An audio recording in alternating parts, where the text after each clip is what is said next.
I'm Fox, any pronouns. And it's time for another Treat or Terror with Treehouse of Horror XV. Another one that aired after Halloween. We start off with a parody of old sitcoms, especially the late 80s to early 90s Perfect Strangers, and a throwback to the very first Treehouse of Horror, with King and Kodos cooking up The Simpsons. They're making a feast for their boss, who's so impressed by the meal he promotes them. Then the pair adopt Bart, who bursts out of the boss's stomach. Our first segment is the Ned Zone. Obviously referencing The Dead Zone, another Cronenberg film, this one based on the Stephen King novel of the same name. Similar to the book and movie, Ned has a traumatic head injury which results in some latent psychic abilities. Once he touches someone, he can see their death. Pretty disturbing in its own right, but then he gets a vision of himself, shooting Homer. In this neighborhood, who hasn't? I love how chill Bart and Lisa are to hear Ned say he saw himself shooting their dad, and they just take it in stride. Homer, naturally, scoffs and taunts Ned, getting a gun from Wiggums and trying to get him to shoot. Ned tosses the gun aside, refusing to shoot Homer, which means he changed the future.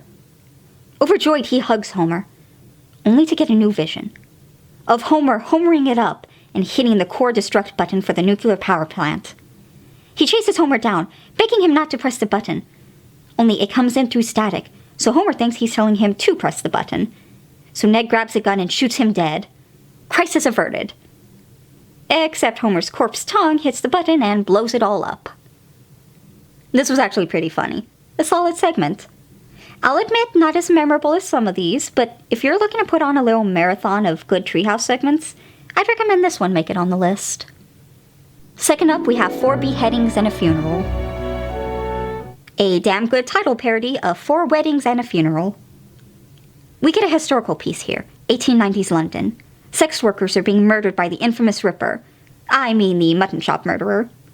Eliza Simpson and Dr. Bartley are on the case, however, obviously referencing Sherlock Holmes and John Watson. As with many of the greatest whodunnits, our insightful detective is at odds with the lawmen, who seem ready to pin the crimes on any convenient person they can find. Lock him up till we find someone darker, boys. Eliza and Dr. Bartley find clues that lead them to an opium den, but in the darkness lurks a deadly shadow. I have to say, Moe's getup feels racist. At the very least, it's uncomfortable. They confront Burns, who had bought a sword linked to the killings. He says he sold them to a fat man with mutton chops, like the one over there. The killer is caught, but another woman of the night ends up dead.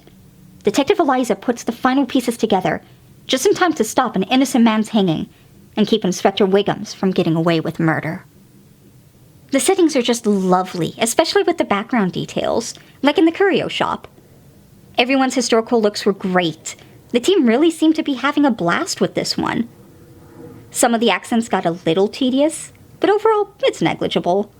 We also get a shot of King and Kodos with mutton chops at the end, which was delightful.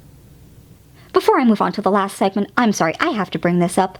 I've watched these 30 seconds over and over because they're so out of place and baffling. There's a magic potion that brings a stool to life who declares he's going to America to be in pictures. He lives in the back of my little puppet mind rent-free, evading eviction. Our final segment is here, in the belly of the boss. The family heads to an invention expo.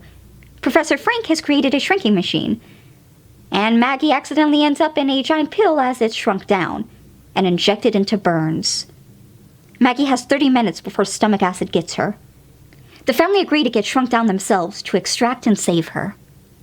And while you're in there, grab as much cancer as you can. Homer is almost immediately obnoxious as he goes maverick, speeding through the dangerous terrain and wedging the ship into Burns' heart. I guess I can't be that mad, because it means Marge puts on this suit when she goes to unwedge the ship. The group finds Maggie. But with her added weight, the ship doesn't have enough power to get them out of there. Someone has to stay behind. It's unanimously decided to ditch Homer. Things end up fine. Horrific, but fine.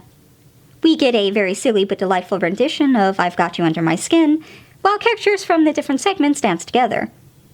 Honestly, I really enjoyed this one. There's plenty of effort and care put in, great gags, some delicious atmosphere, an all-around good time. I think that the whole episode is one you could put on without skipping any of the segments. Alright, that's it for this time. Join me tomorrow for Treehouse of Horror 16. Thanks for joining my lucid screaming.